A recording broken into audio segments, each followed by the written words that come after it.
Okay, this will work nicely, though, to the Lazy Person's Guide, and we are actually a little late for the interview, so it seems only fitting.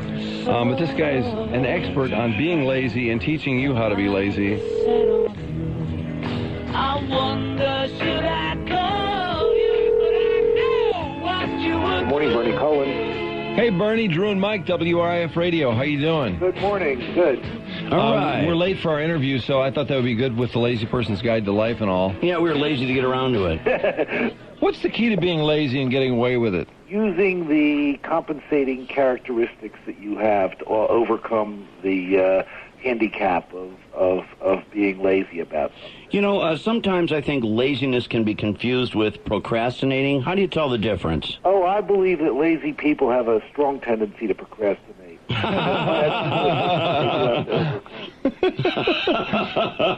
agree with you there. I know that from bad experience. What do you overcompensate with, or what do you compensate with to get over the laziness label? Well, here's the theory, okay? Darwin stated that the fittest of the species survive, okay? Mm-hmm. So if you have a handicap like laziness, it means that you must also have some other personality characteristics that are survival skills, that are superior to those with more energy. Oh, Sure. Okay. So you can be more creative than they are, or more intelligent, or more compassionate at dealing with people. There's various skills, sets of skills that all of us have. That's a great answer. Others. Huh? I like that answer. Excellent.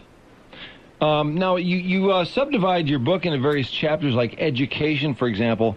I don't know how you can be lazy and be educated. I think that's a real tricky deal. What is your guide on that? Well, if you do things you enjoy, they don't seem like work. So if you enjoy reading, for example, it's very easy to become highly educated, even if you are a lazy person, because there's virtually no effort involved. Why do you say that? Well, I don't think sitting there turning the pages doesn't involve a lot of heavy lifting. Right. They'd have to do a little bit of thinking, but that's even the lazy person should be able to do that if they put their mind to it. Yeah, lazy people probably do a lot of thinking. That's all they do. Unfortunately, most of their thinking involves feeling guilty and envious of other people. Yeah, and exactly. worrying about what's going to happen instead of applying their thinking to things that are more productive. Yeah, worrying about the fact that they are lazy and what's going to happen because they're not getting anything accomplished because they're lazy, and feeling terribly guilty about it. Right. Sometimes you have to, sit there on the couch, watch TV, and your garage isn't getting cleaned, but then at least you can say, I'm not going to feel guilty about that. The garage can be done another time. You know, that's so true, and I think that's always the conclusion we come to, is that, you know what, I'm not being lazy. It's just a matter where I'll deal with it down the road. I'll take care of it. And then you feel like you are on top of it, and it's time to move on. Well, yeah. The problem with energetic people is they constantly feel they have to be doing something or accomplishing something. Right. I've been around too many people like that who are way too energetic, and they make you look bad. Yeah, those are the classic type A personalities, I think, that just can't sit down, that have to achieve, and they do. They make everybody else look bad, and they have their own set of problems, too. Yeah, they do. And obviously they've got some deficiencies, or we wouldn't be able to compete with them. Well, I think they're insecure, and that's why they work so hard. That could be a reason for it. Because they don't think they can get by being lazy. Whereas the lazy guy figures, I know enough about this that I can get through the test or whatever. Well, lazy people have their own set of insecurities, too, but that may be true. Yeah, the other thing is they may feel like they have to work twice as hard just to get the job done, whereas the lazy people are like, I can do it once and handle it. Oh, yeah, the trick is to work smarter, not harder. Yeah, exactly. Well, lazy people can't be afraid of making mistakes, I guess, can they? Oh, everyone's afraid of making mistakes. None of us want to look bad, and that's unfortunate because sometimes making mistakes is the only way to really learn how to do things. Mm-hmm. Well, there's your built-in excuse, is that, okay, maybe you are a little lazy, but, you do learn by making mistakes. Yeah, that's right. And if you did such a good job the first time through, what would you learn? Yeah, not only that, if you're really super-duper lazy, you can watch the other people make those mistakes because they're doing all the work. And then you end up learning by their mistakes. Too, yeah. Interesting. Yeah, very interesting. Boy, look at the angles on this, huh? There's a lot of angles. Do you notice That's what makes the book interesting to read. Did you notice that Bernie leaves a lot of gaps in conversation? He's just too lazy to even keep the conversation going. I noticed that. He's perfectly content to let us talk about this. Well, you guys have to ask the questions. I'm happy to answer them. Bernie, how did a lazy guy like you write a book? The book kind of evolved. I was listening to an audio tape in the car about embracing your negative characteristics. I wondered what the heck that meant. Then I got to the office, and I kind of sat down on the word processor and wrote this essay that called The Gift of Laziness. And that became the first chapter of the book. How did you embrace your negative characteristics, or how does one do that? Well, basically, I said to myself, I'm a bit lazy. Now, how do I embrace that? And in writing the essay, I discovered that laziness is not entirely a curse. It can be a blessing. Uh-huh. And for example, I don't think we'd have all the modern conveniences. We'd probably still be rubbing sticks together in caves if it weren't for our inclination towards laziness, avoiding the heavy lifting. Yeah, that's a great point, because lazy people really, really appreciate a push-button world, so therefore we're right there ready to buy the latest product and gimmick that can make our life easier so that we can do even less. That's right. Look, we got escalators so we don't have to climb stairs. That's right. Cleaning ovens so we don't have to scrub the oven. Precisely. Yeah, the world really is designed for lazy people. Yeah, it really when you is. think about it, or at least our world is. We've done it that way because we're inclined towards laziness. We wouldn't have been interested in doing that if we didn't want to become more comfortable and relaxed. Well, I think it tends to be expressed as time management, which is obviously wrong. Yeah, where we like to have more time to sit around and relax. Right. What's a perfect lazy day for Bernie Cullen, the author of The Lazy Person's Guide to Life? Well, I encourage doing some activity so that the lazy person doesn't become obese. Taking a nice walk is good, that kind of thing. Uh-huh. But I'm perfectly content, to sit around, watch a couple football games, maybe have a beer, whatever. I enjoy doing those types of lazy activities. Honestly, when somebody is lazy, and I guess everybody knows somebody who's lazy or they think is lazy, and you talk about them behind their back, whatever, a family member that seems to be lazy. People that are lazy, that are feeling guilty right now, how do you accomplish something? If you're you're really, really lazy, how do you get yourself to accomplish something? Well, you have to focus on, first of all, trying to engage yourself in activities that you enjoy doing. If you're doing tasks that you really don't like, it makes it real hard to motivate yourself. Yeah, then you're going to be even more lazy. So you got to find something that you enjoy, and then chances are you're going to want to do it, and therefore you lick the lazy problem. If you don't enjoy, find ways to get other people to do them. Delegate it. Do whatever you can. Now, there are going to be times when you have to confront the onerous task of engaging in activities you don't like. Yeah, taking out the garbage or something. That makes the lazy person pretty miserable, but that's just something you have to endure and kind of overcome your laziness. Yeah, because some people possible, I suggest breaking big tasks down into small ones. Yeah, that's true. But it is impossible to be successful if you don't do some things you don't want to do.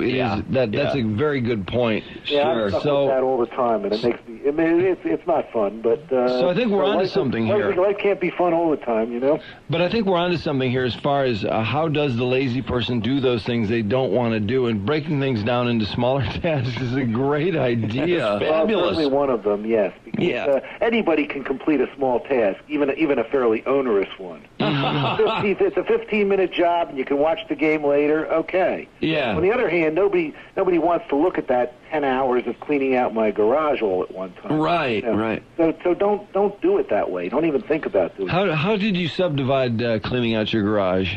Well, maybe you spend 15 minutes at it every weekend for the next 2-3 months. Put away 15 minutes and take the stuff out that has to go out in the trash. Well, that would work. Mm-hmm. I think that would work. I think that's a great idea. I tend to see a task like, for example, I had all my CDs and DVDs. They were just all over the place. They were all out of order. Oh, I hate that. Like I had discs in the wrong covers, and I had discs without covers and covers without discs, and cracked covers, and it was just, and I felt like I had to do it all at once. Yeah. And it was quite a task, and I put it off for quite a long time, And by the time I decided to attack it, it was just almost overwhelming. Yeah, overwhelming. Right. But I did Well, it. you also have to ask yourself, how did things get that way?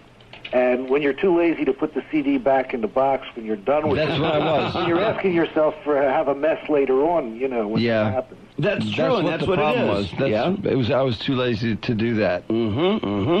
See, my problem is that, and it drives my wife absolutely nuts, I have little piles all over the house, and there's some closets you don't dare even open. I mean, you open it up and it's just, oh my God. And I know that everything in there could probably go right out into the garbage, because I think to myself, when's the last time I opened that closet and actually got something I needed out of there? Never. Right. Never. But the business of, like you, Drew, with the CD, the business of taking on these piles becomes an enormous task, and it So how many absolutely rooms overwhelms do you me. have piles like this? I have piles in 4 rooms. All right, well, you might take one room, and you could even break that down in saying, one room, I'll do this, in like 4 or 5 sessions. Throw out as much as you can. Again, we're talking to Bernie Cullen. Bernie's written The Lazy Person's Guide to Life, a lot of chapters. I mentioned education, money. Now, being lazy with money, I'm not sure what are we talking here? One of the things people should do is focus more on abundance than on what your net worth might be. Because if you look at the world as an abundant place, you're going to feel rich. If you're worried about your $1 million portfolio being lost, then you're going to feel poor. So it's important, I think, not just to look at the money itself, but also what money is about. And it's not necessarily the solution to all your problems. If you're very rich but you've got no health, forget about it. Right, this is true. You're not necessarily going to be a happy person, because all that money in the bank isn't going to do you a whole lot of good. We're often envying people that themselves might, envying us in a funny sense. Right. Well, they might envy the simplicity of your life. Well, I want to say this, and I'm a very type A person, although you would never know it by some of my disorganization. I do work hard, but I envy Homer Simpson. I wish I could be Homer. I wish I didn't care about stuff like how successful I was or, want to be. I wish I wasn't worried about whether I had a nice house or things like that. Homer, to me, if I could be that thoughtless and if I could be that guilt-free, I would be so happy. I see in some sense that Homer Simpson might be happier than me. Well, the key. Well, one of the reasons Homer Simpson is so happy is because he's a cartoon character. But one of the things. Well, no, let's put him in real life. One of the things the book stresses, though, is once you get rid of the guilt, the envy, and the worry, and just focus on living your life in a way that's kind of consistent with your own values and your own beliefs, and not worrying about what other people are doing or how they're doing or envying them or worrying about a future that you have no control over and no knowledge about. Live right now in the present moment and focus on what you're doing. You're going to end up being much better off, regardless of how lazy or energetic. I'm the same way as you, Drew, though. I tend to be that same way, always working or thinking about it, to where it's always like if I sit around, I'm worrying that I'm sitting around, like I should be doing something. I should be, and I guess in many ways that person who is close to Homer is the one who's going to live longer, isn't he, really? He's not going to worry. He's relaxed, right? His blood pressure, his vital signs must be totally stable. Well, again, there's a chapter on health, and that it shows the advantages of being lazy that you just talked about. Yeah. People who are very energetic tend to suffer from stress and hypertension and heart-related diseases of that nature. And they died. But the young. lazy person has to be real careful, because laziness also has its health risks. That's true. Obesity is the worst one. No, it's true. Your cardiovascular system, without any exercise or what have you, is, of course, terrible. I stress walking. How about this? Walking is a form of moderate exercise. It does not require a lot of special equipment. You're a dreamer. Well, you've got a knee problem, but you stress walking. I think that's brilliant, because walking is an aerobic exercise. exercise.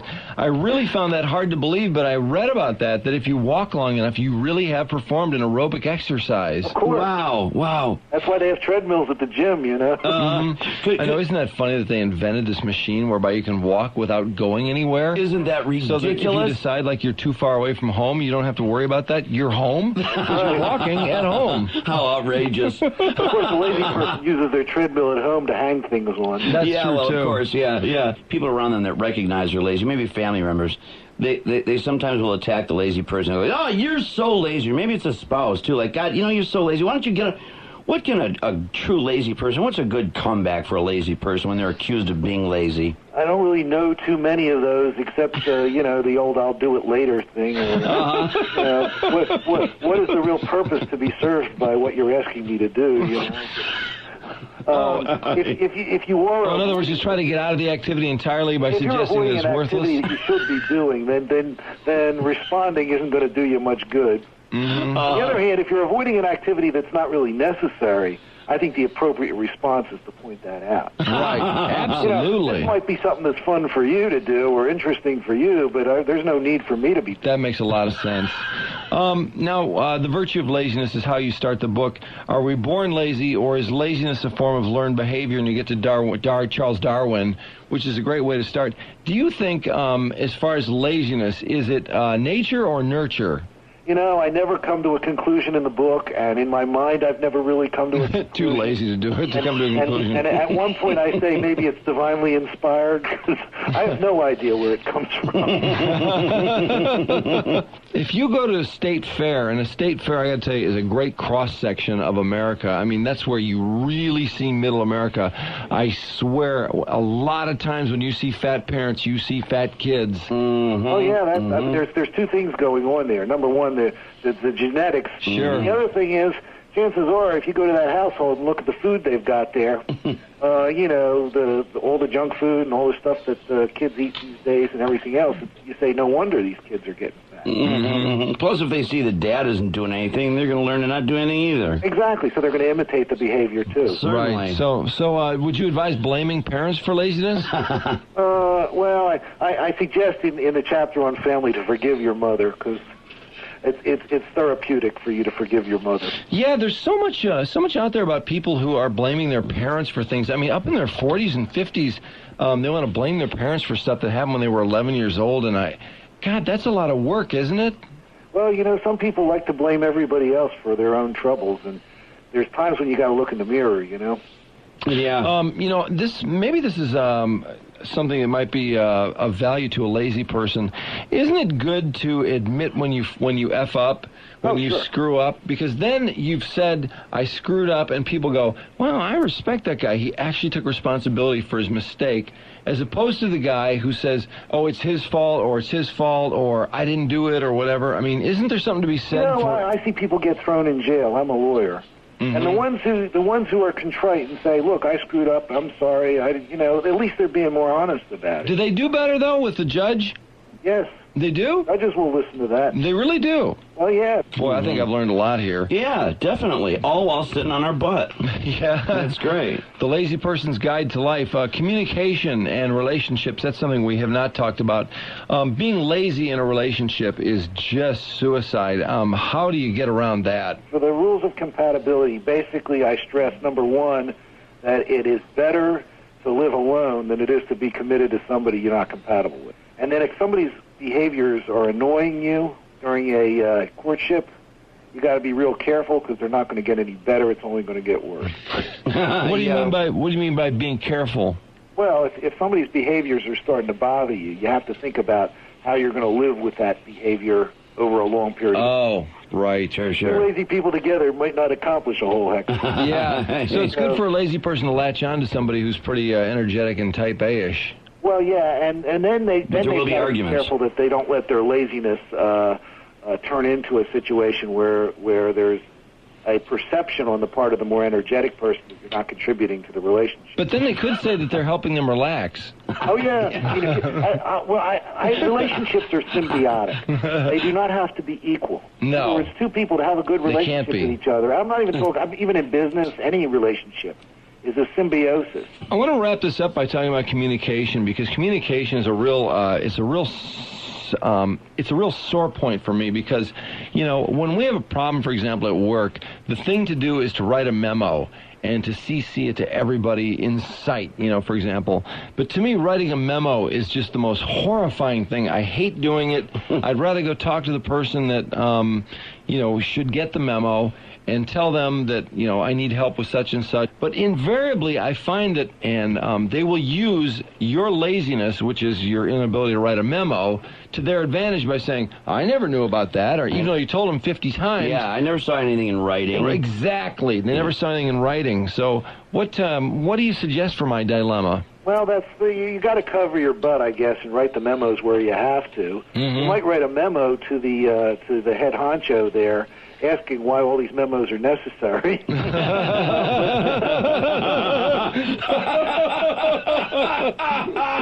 Yeah, because then you'd only write one memo. Copy everybody on it, you know. You're brilliant. Yeah. Oh, that's great. Oh, that's so funny. Yeah, Bernie, I have a lot of respect for you. God, you're good. You're good, my man. Where do we find this? Amazon.com? Amazon.com's a good place, and we also have our own website, which is www.lazypersons with an S at the end. Lazypersons.com. And that links you right there to the site where the book is available. What in hell is on the website, by the way? Oh, I've got a sample chapter from the book and a little biography. That's of lazy. and a picture of the cover so people can see what it looks like. Uh-huh. And, you know, some frequently answered questions. I don't know if they're posted yet. Okay. You don't know if they're posted yet. Too lazy to find out. That's right. I got to look at the site there. Yeah. Bernie, thanks for the time. Good luck with the book. It's in. Is it in the Borders and the Barnes and yet. Nobles? We're working on that. Slow down. It's a brand new book. You know, it just came out. So. Sure. Sure, no problem. Yeah, we no won't have a problem. new book in the top bookstores or anything. Thanks for the time. Okay. And the advice. All right, have a great day. Take care. See you, Bye-bye. man. Amazon.com or, well, maybe some bookstores eventually for the lazy Gets around person's to it. guide to life. 101 WRIF. Everything I've got for